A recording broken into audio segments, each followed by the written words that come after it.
Assalamualaikum warahmatullahi wabarakatuh dan selamat pagi Ananda Bapak semuanya. Pada kesempatan kali ini Bapak akan menjelaskan tentang surat pribadi. Baik, Ananda perhatikan baik-baik mengenai surat pribadi yang akan Bapak jelaskan. Surat pribadi adalah surat yang ditujukan kepada seseorang, baik keluarga, sanak saudara, ataupun sahabat, yang berisikan tentang kepentingan pribadi.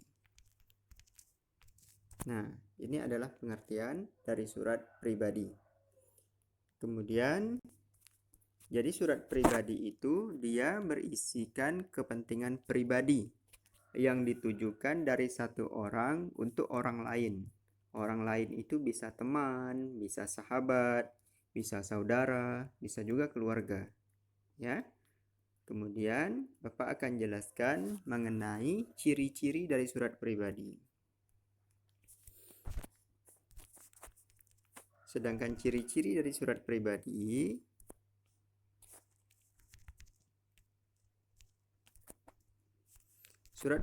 memiliki ciri-ciri yang pertama.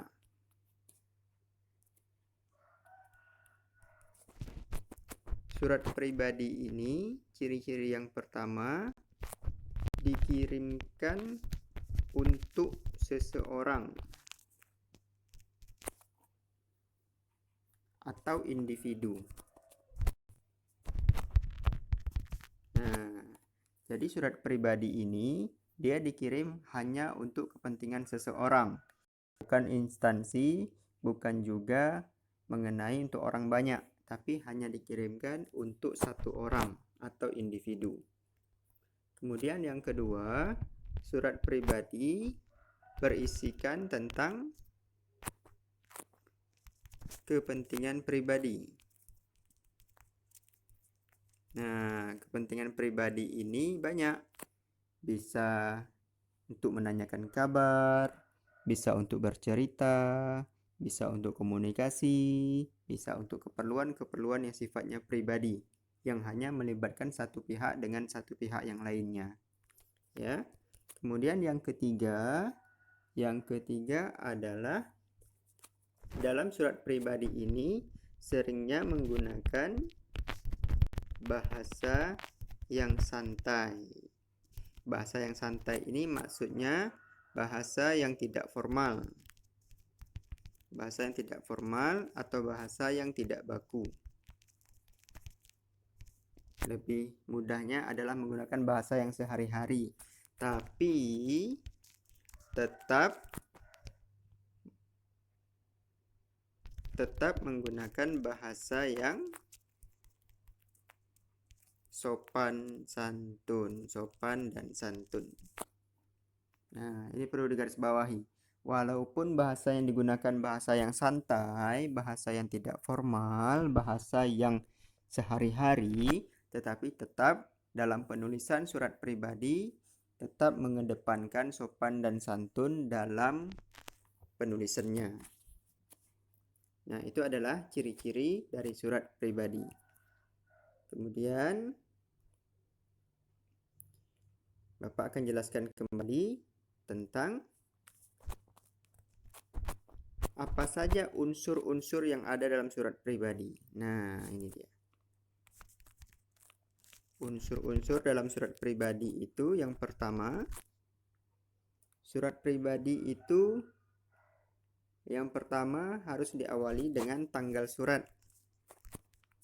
Adanya tanggal surat, kemudian alamat surat, kemudian pembuka surat, kemudian setelah pembuka surat ada pendahuluan. Nah, setelah pendahuluan ada isi surat. Kemudian ada penutup surat. Nah, baru kemudian terakhir ada nama pengirim dilengkapi dengan tanda tangan. Nah, ini adalah unsur-unsur yang harus ada dalam surat pribadi. 7 hal ini harus ada dalam surat pribadi. Yang pertama ada tanggal surat. Tanggal surat, tanggal kapan surat itu dikirimkan. Kemudian alamat surat, di mana surat itu, asal suratnya. Kemudian pembuka surat. Pembuka surat ini sama dengan salam pembuka. Boleh hai, boleh salam manis, salam persahabatan, salam kangen, dan sebagainya. Ya. Kemudian pendahuluan. Pendahuluan surat itu biasanya menanyakan dulu, bagaimana kabarmu? Semoga kamu sehat-sehat saja ya di sana. Nah, itu pendahuluan. Isi surat baru kamu sampaikan apa yang ingin kamu bicarakan dalam surat itu. Misalnya kamu ingin bercerita tentang keadaan di kotamu saat ini, boleh. Nah, atau kamu ingin bercerita tentang kegiatanmu selama masa pandemi, boleh. Jadi dituangkan pada isi surat. Yang terakhir, kemudian ada penutup surat. Penutup surat biasanya, sampai jumpa lagi ya pada liburan yang akan datang.